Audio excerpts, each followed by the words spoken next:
Welcome back, watch crazy people. Since my last two micro watch brand videos, has anything changed? Have watch brands finally stopped making homages of other well-known designs? Well, I think we all know the answer to that question, and we can't just blame the small brands either, as luxury brands are also in on the action. God help us. Fortunately, there are still a number of established and new micro brands that are making new and unique designs, even with the limitation of off-the-shelf movements. So let's not waste any time and take a look at my top 5 affordable micro watch brands you possibly never heard of. At number 1, we have XERIC, founded in late 2013 by watch hobbyist, blogger and author in the field of modern horology, Mitch Greenblatt. Mitch had an interesting past, which you should definitely read about on the About Us section of their website. He started out as an eBay reseller, where he was approached by Vogue to write about reselling, which led to his founding of Watchismo, and now obviously XERIC. I've chosen 2 watches from the brand which I really like the look of. On our left we have the Soloscope 2, and on our right the Leadfoot, both very 60s, 70s-esque, but with a very modern feel about them. The Soloscope looks quite smart. There are 10 different colourways to choose from. This version is the gunmetal white. The left-hand panel indicates the hours, the central transparent disc provides the seconds, the white 2-layer discs on the right, the minutes with the aid of a double circular-ended minutes hand, and date position to the left of the 45-minute marker. The watch has a screw-down case back for easy access to the robust Miyota 8217 automatic 24-hour movement. It uses Superlive Nova, is water resistant, just 50 meters, has AR coated sapphire crystal, measures 46 millimeters in diameter, 42 millimeters lug to lug, so quite slim, 13 millimeters deep, takes a 22 millimeter strap, and only costs $699, obviously not including the usual import duty and taxes. Incidentally, shipping anywhere in the US for orders above $99 and $199 for the rest of the world is free. Now the Leadfoot. If you're in the market for an unusual and unique GMT, then you will be hard pressed to find anything that competes at the price range, or this price range, which is $999, which may sound a lot. It isn't when you counter in the fact that there are only 69 each in each colourway, and there are currently just 5 different colourways left in the collection. The Leadfoot takes its inspiration from classic motor vehicles, and we can certainly see the car design influences in this one, from the fuel gauge power reserve indicator, the old-fashioned arch gas pump style shape, the display, all the way to the dashboard style gauges. This is such a cool looking watch. I really want one.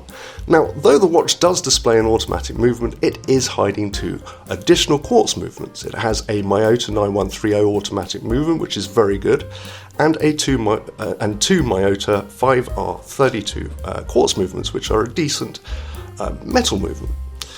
This may put some people off, but realistically, modifying or making a completely new movement to get that additional complication working for a mechanical movement would add at the very least a few hundred to maybe even a few thousand to the price. The watch measures 40mm in diameter, 48mm lug to lug, has a 24mm strap width, and uses sapphire crystal. At number 2, hold on a minute, what's this? I know, sorry, the unsubscribed viewer, yes, you. Hello, yes, if you wouldn't mind hitting that subscribe button, it'll remove this sign and we can get on with the video. Brilliant, thank you. So, at number 2, for those of you looking for a smart, not overly big dress watch, then Beaublue might just be for you. Founded by Nicolas Pham in Paris in 2017. Not necessarily a super interesting backstory for this one.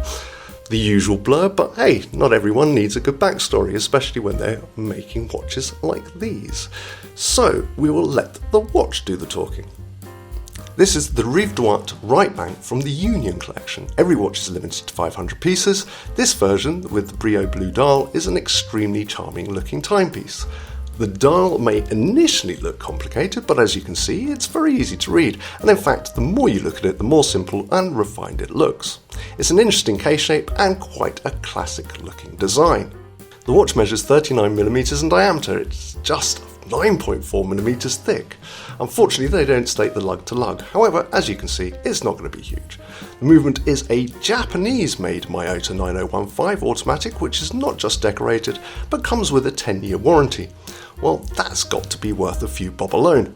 It's 30 meters splash resistant, but then you're not going to go diving in a dress watch on a leather strap, and they are assembled in Paris, France. Prices range from 740 to 790 euros. I think that's great value for what this watch has to offer. At number 3, now surprisingly, you quite possibly have seen but completely missed this brand online or in a high street store. From Watches of Switzerland, Goldsmiths, Watches, and here in the UK, department stores like Harrods and Selfridges stock these. If you hadn't noticed them before, then now might be the time to pay attention. This watch is extremely cool.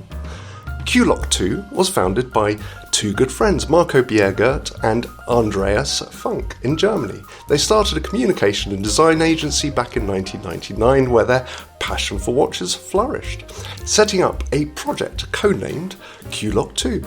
By 2009, their first clocks were manufactured and displayed to the world. So, what's so special about this particular smartwatch? I don't mean smartwatch, I mean smartwatch. You know what I mean. Well, it comprises the styling of a 1970s Cartier square watch with a modern adaptation of a 1970s LED watch. And like the LED watch of the old, where you press a button to tell you the time, this watch quite literally tells you the time, or at least spells it out to you. In addition to the time, there is a seconds mode, perpetual calendar and battery indicator, which actually indicates that this is going to be heavy on the battery. But that said, it will also depend on how often you are going to show it off, which I would probably be doing at every opportunity. The watch comes in two different sizes. The W5 is 35mm squared, and the W39, as you can probably guess, is 65. No, that's a joke, it's 39mm squared. There's no mention of lug to lug, which is obviously going to be negligible. It's 50 meters water resistant, uses hardened mineral glass, and prices on the website range from 650 euros to roughly 1,000 euros.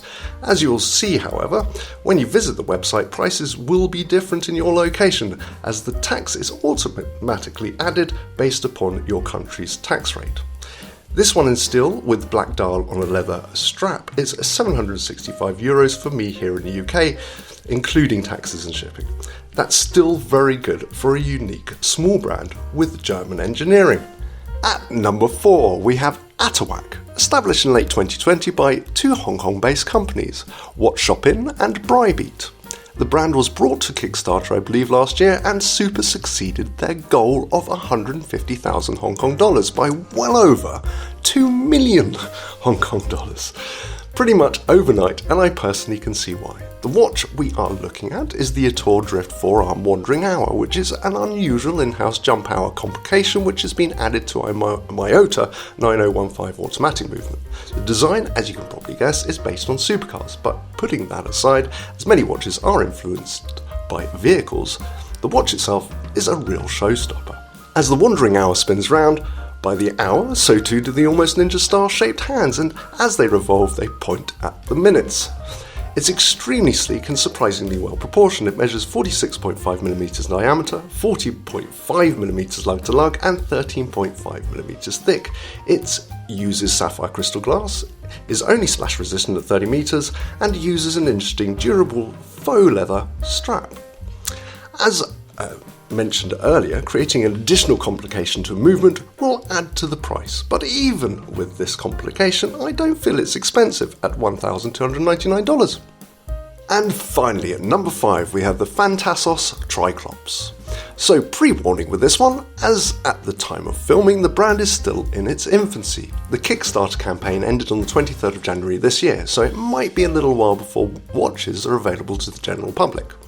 Just reading the campaign page, if I had to guess, I would say this could well be another brand from the same Hong Kong-based manufacturers as the previous watch. That certainly doesn't put me off. It's no different to the Swatch Group in that regard. And if the watch turns out to be as good as it looks, even at the MSRP of $980 or thereabouts, I think it could have the potential to panic the mid-range Swiss watch industry. There is no denying The case and bracelet design draws its influences from the likes of Royal Oak and Nautilus, but with many individual differences setting it apart. And though very modern, it still looks rather classic and not overly fussy. The watch uses the Miyota 90S5 automatic movement, which is a no-date variant of the 9015. It is 50 metres water resistant, uses superluminova, has a genuine double dome AR coated sapphire crystal on the front and a sapphire crystal display case back.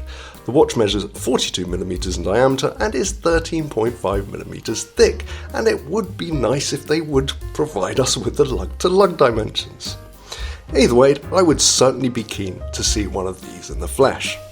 Let me know which of the watches you liked the look of in the comments section below, and thank you for watching.